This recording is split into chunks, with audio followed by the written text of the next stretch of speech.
राज्यभरामध्ये मोठ्या प्रमाणात आहे। या समाजाला येणाऱ्या काळात भोगावं लागते। कारण जर तुम्ही दबावाखाली येऊन जर काही गोष्टी करणार असाल तर निश्चितपणानं ओबीसी समाज सुद्धा या राज्यामध्ये खूप मोठा आहे।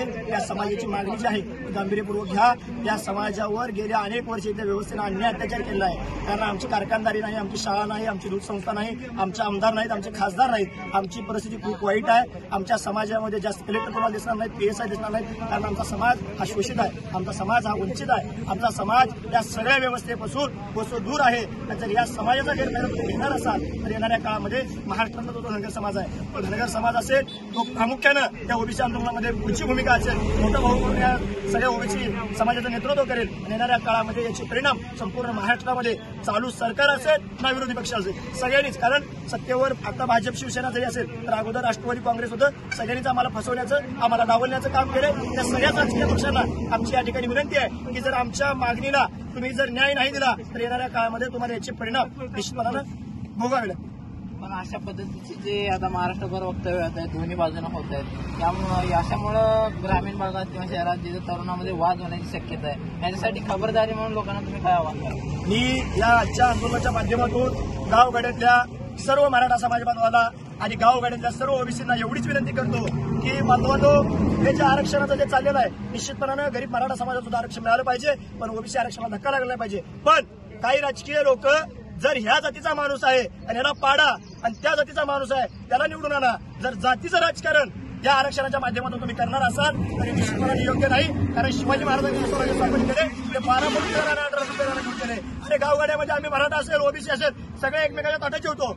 एकमेकाच्या शेताच्या पेरणीला त्यांचा एक बैल असतो, आमचा एक बैल असतो। मग एवढं सगळं आमचं एकीचं राजकारण असताना काय झालं नेमकं काय झालं ज्या माध्यमातून आज मराठा असेल, आज ओबीसी असेल एकमेकाच्या पुढे यायला, एकमेकाला बोलायला, एकमेकाला विरोध करायला याच्या गावगाड्यात त्याचे परिणाम दिसत आहेत। याचा विचार त्या नेत्यांनी केला पाहिजे। आज आम्ही समाजाला या आंदोलनाच्या माध्यमातून तुम्ही कव्हरेज करेल, तुम्हाला एवढंच सांगतो की आमच्या समाजाला आम्ही आव्हान केलं नाही कोणाच्या विरोधात बोला किंवा उग्र स्वरूपाचं आंदोलन करा किंवा एखाद्या समाजाला नारे करा। आमचं आंदोलन हे फक्त प्रशासनाला त्या ठिकाणी दाखवून द्यायचं होतं की आमचा समाज सुद्धा या ठिकाणी रस्त्यावर उतरू शकतो आणि कायदेशीर मार्गाने लढा आमचा समाज लढू शकतो। मराठा समाजाला आणि ओबीसी समाजाला माझी एवढीच विनंती आहे की गावगाड्यामध्ये आपण एकत्र राहावा। पण काही लोक असे आहेत जे जातीत तेढ निर्माण करून या ठिकाणी या महाराष्ट्रामध्ये दंगली घडवण्याचा जो प्रयत्न करतायत, त्या दंगली घडवण्याचा जो प्रयत्न आहे त्याला हाणून पाडण्यासाठी निश्चितपणानं गावगाड्याच्या सर्वसामान्य मराठा आणि ओबीसी समाजानं काम केलं पाहिजे अशी माझी विनंती। तुम्ही भाषणादरम्यान शरद पवार यांच्यावर आदरणीय शरदचंद्र पवार साहेब या महाराष्ट्राचे 4 वेळा मुख्यमंत्री होते। आता इथली सगळी तरुण पिढी आहे, त्या तरुण पिढीला मला एवढं सांगायचं आहे, आदरणीय पवार साहेब ज्या वेळेस तुम्ही महाराष्ट्राच्या सत्तेच्या बाहेर जाता त्या वेळेस महाराष्ट्रामध्ये जातीय दंगली, जातीय मोर्चे, धर्माचे मोर्चे निघतात। पण पवार साहेब तुम्ही महाराष्ट्राचे 4 वेळा मुख्यमंत्री होता, तुम्ही का धनगराला आरक्षण दिलं नाही? काय धनगराची दिशाभूल केली? JNTC तुम्ही आरक्षण दिले 3.5%, ते आरक्षण आम्हाला नव्हतं, आमचं ST आरक्षण होतं। डॉक्टर बाबासाहेब आंबेडकरांनी आम्हाला आरक्षण दिलं होतं, ते आरक्षण तुम्ही त्या ठिकाणी जाणून बुजून मोडा घालण्याचा प्रयत्न केला। कारण ST आरक्षण जर मिळालं असतं तर आमची पोरं डॉक्टर, वकील, इंजिनियर, खासदार, आमदार झाले असते। म्हणून पवार साहेब खऱ्या अर्थानं या महाराष्ट्रामध्ये आमचं ओबीसीचं आणि NTC असेल, दलित असेल, फक्त आमचा मुस्लिमांचा फक्त मतापुरता वापर तुम्ही केलात। आणि पवार साहेब तुम्हाला एवढंच सांगतो की जातीपातीचं राजकारण करून कुणांतर पुढं करून हा महाराष्ट्र पेटवण्याचा तुम्ही प्रयत्न करू नका, माझी एवढीच तुम्हाला विनंती आहे। त्याचबरोबर आपल्यासोबत इतर काही ओबीसी बांधव आहेत, तुमचं काय मत आहे? आता रामभाऊंनी आमचं सांगितलं किंवा सामाजिक सलोखा ठेवून आपल्याला या ठिकाणी लढाई आणि हे जी लढाई आहे ते कुठल्याही ओबीसी किंवा मराठा समाजाच्या विरोधातली स्थानिक लेवलला गावगाड्यावर असं काय होणार नाही। कारण लोकशाहीच्या माध्यमातून आपल्याला प्रत्येकांना न्याय मागायचा आहे।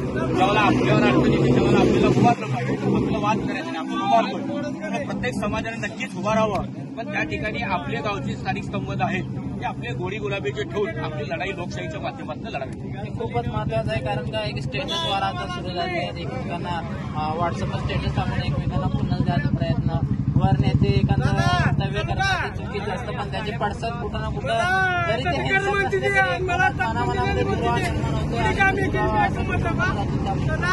माझी ओबीसी समाज आणि मराठा समाजाला पूर्ण कळकळीची विनंती आहे, नेते हे न्यायासाठी लढत आहेत, त्यांचा कोणाचा किंवा आपल्या स्थानिक लोकांचा कोणाचा वाद नाही।